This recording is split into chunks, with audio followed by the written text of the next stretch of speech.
Welcome back, everyone. Ready for another deep dive? Always. Today, we're going deep into the world of AI and medical imaging. Oh, this is a fascinating It one. really is. We're dissecting a 2021 academic review article. The title's a mouthful.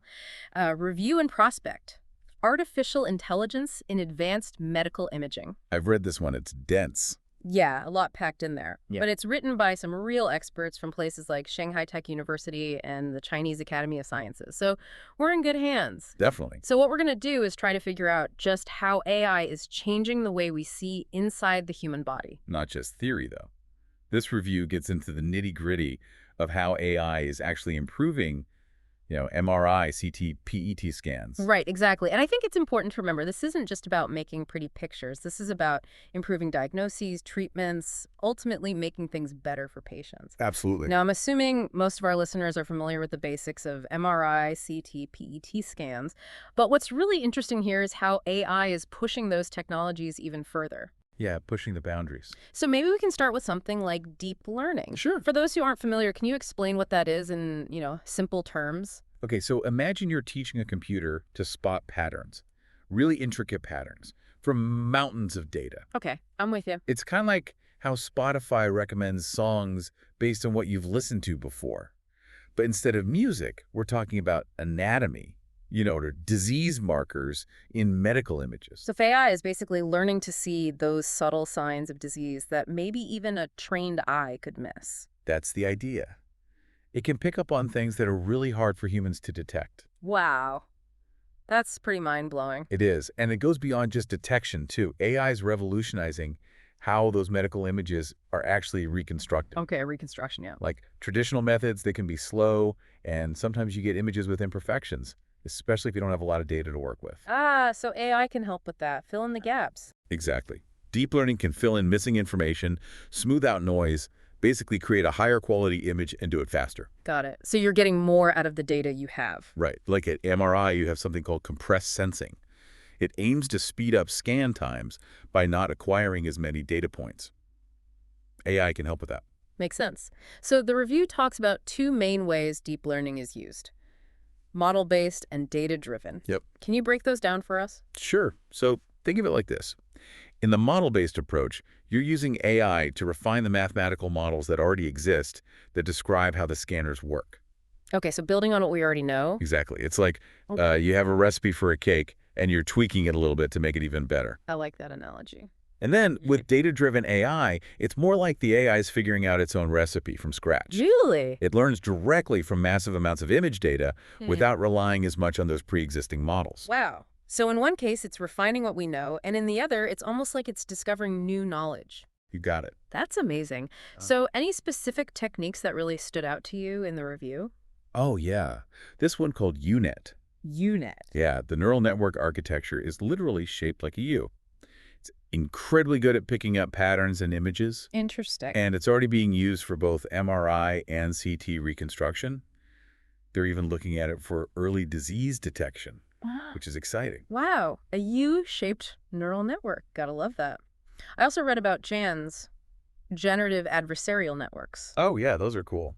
They sound kind of like something out of science fiction. They do, right. It's like you have two AI algorithms, and they're battling it out Battling. in a way, yeah. One's trying to create fake medical images, and the other's trying to tell the real ones from the fakes. What? And through that competition, they both get better, and the result is you end up with these super realistic medical images. It's like an AI arms race, but for medical imaging. Incredible. What I find really exciting is that these AI techniques, they're not just theoretical. They're actually being used out there in the real world. Oh, absolutely. Like, the review talks about AI-assisted compressed sensing, or Or ACS. PXCS. It's developed by United Imaging, and they've shown it can reduce MRI scan times by a crazy amount, like up to 80%. Seriously? Yeah. It combines deep learning with other acceleration techniques. It's a game changer for patients and for healthcare providers, too. That's huge. What about CP scans? Anything being done there? Yeah, they're using something called Delta. Delta. It's a deep learning technique, also from United Imaging, and it's being used to reduce the radiation dose for CT scans. So it's about making these scans safer for patients. Exactly. That's a major win. It seems like AI has the potential to really revolutionize healthcare. I think so, too. It's already making a huge difference, and I think we're just scratching the surface. It's so exciting. And a little bit daunting, to be honest. It is, yeah. Yeah. It's a powerful technology, and we need to be mindful of the challenges that come with it. Absolutely. And that's a perfect segue to what we'll discuss next. We'll Yeah. dive into some of the complexities and potential hurdles as AI gets more integrated into medical imaging. So we've touched on some of the advancements, but as you said, there are challenges too. What are some of the things we need to watch out for as AI becomes more and more integrated into medical imaging? Well, one thing is making sure these AI systems are, robust. They need to be able to work effectively in all sorts of different settings. Right, because medical images can be so varied. Exactly. You have different scanners, different patient anatomies, all sorts of factors that can affect the images. The AI needs to be able to handle all that variation Yeah. and not like make a wrong prediction just because it's never seen a particular kind of image before. Right. That's why it's really important to train these AI models on diverse data sets that capture all that real-world variability. So basically, you want the AI to learn the general principles, not just memorize specific examples. Exactly. You want it to be able to generalize its knowledge to new situations. That makes sense. So we focused on MRI, CT, and PE so far, but the review also mentions that AI is being used for other types of imaging too, right? Oh, yeah, definitely. Yeah. Things like ultrasound, X-ray, mammography. The applications are pretty broad. So it's not just limited to those three big areas. Nope. And one thing that's really exciting is the potential for what they call multimodal imaging. Multimodal imaging, what's that? It's basically combining data from different sources to create a more complete picture of what's going on with a patient. Okay, so like using MRI and PT data together. Exactly. And AI is really good at handling that kind of complex, multidimensional data. It can find patterns that you wouldn't be able to see if you're just looking at each type of image separately. It's like having multiple pieces of a puzzle, Yeah, and AI helps you put them all together. perfect analogy. Yeah. And then there's the potential for AI to automate some of the image analysis tasks, which could free up radiologists to focus on more, complex cases. Oh, I see. So instead of having a radiologist look at every single image, Right. the AI could do an initial screening and flag anything suspicious for further review. Exactly. That could be a huge help, especially in places where there's a shortage of radiologists. Yeah, it's like having a super-powered assistant working alongside the radiologists. That's a great way to think about it. Okay, so we've talked about enhancing existing techniques, but I have a question. Could AI actually lead to the development of completely new ways to see inside the body? That's a great question. Mm. And I think it's definitely a possibility. Like, imagine AI-powered sensors that can detect diseases at a molecular level, or visualize biological processes happening in real time. Right. It would completely change how we understand health and disease. Instead of just seeing the end result of a disease process, you could actually track the whole journey, see how it unfolds. That's right. And it would shift our focus from reactive treatment to proactive prevention. Wow. It's like having a GPS for the human body. That's a powerful image. And it really speaks to the transformative potential of AI, not just in medical imaging, but in all of science and medicine. I agree. I think we've given our listeners a lot to think about today. This deep dive has been incredible. It really has. It's an exciting time for AI and medical imaging. So much potential and so many challenges to grapple with.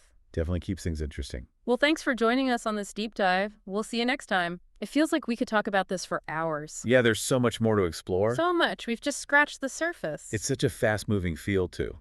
Always something new happening.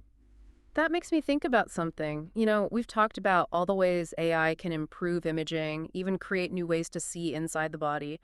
But what if the bigger picture? How do you see AI changing healthcare as a whole? Like diagnosis, treatment, that kind of thing.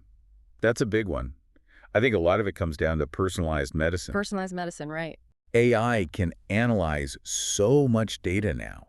Not just images, but also your genes, your lifestyle, even environmental factors, and use all that to create a treatment plan just for you. So no more one-size-fits-all approach. Exactly. You get treatment tailored to your specific needs. Exactly. Imagine AI predicting your risk of certain diseases years in advance, and then helping you take steps to, lower that risk. It's like a personalized health forecast. In a way, yeah. That's incredible, but also a little bit, I don't know, scary. I get that. It raises a lot of So, questions. like, what does it mean for doctors and nurses? Will AI replace them? I don't think so. I see it more as AI augmenting their roles. Augmenting. AI can handle the more routine tasks, like that initial screening of images we talked about or analyzing huge data sets. That frees up doctors and nurses to focus on the things that require a human touch. So things like patient care, making those really complex decisions. Right, building relationships with patients. It's a collaboration then. AI providing the tools and insights, and healthcare professionals using their expertise to provide the best care. That's the goal, I think, to find that balance, that partnership between humans and AI. Well, I think we've given everyone a lot to think about today. This deep dive into AI and medical imaging has been fascinating. It really has, and like we said, this is just the beginning. So much more to come. Thanks for joining us, everyone. We'll see you next time for another deep dive into the world of science and technology.